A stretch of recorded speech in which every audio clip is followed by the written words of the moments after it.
ஆபிரகாமின் ஆசீர்வாதம் இன்னும் என்னென்ன சொல்ல முடியுமா? அவன் தீர்காயுசா வாழ்ந்தான். எத்தனை வருஷம் வாழ்ந்தான் தெரியுங்களா? 175 வருஷம் வாழ்ந்துருக்கிறான். 75 வயசுல அவனை அழைத்தாரு. அடுத்ததான் அவன் சாவ போறான். கர்ப்பம் செத்து போச்சு, வயதாயிடுச்சு. சாவ போறவனை அழைத்து அவனை ஆசீர்வதித்து தீர்காயுசா வாழ வச்சாரு.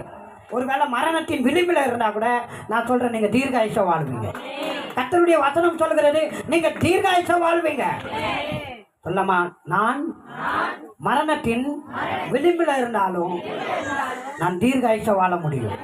ஆபிரகாமின் ஆசீர்வாதம் எனக்கு கொடுக்கப்பட்டிருக்கிறது. எனவே தீர்காயுசா வாழ்வேன்.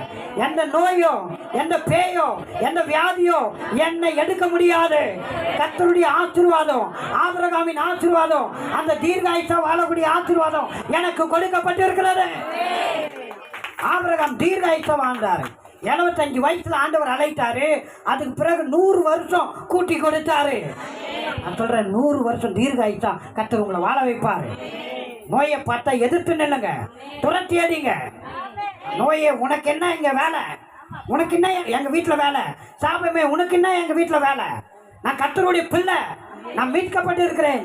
சாபத்திலிருந்து, தரித்திரத்திலிருந்து, நோயிலிருந்து நான் மீட்கப்பட்டு இருக்கிறேன். உனக்கு என்ன என் வீட்டுல வேலை? நீ கிளம்பு. இயேசுவின் நாமத்தினால துரத்தி அடிங்க. எத்தனை பேர் துரத்தி அடிக்க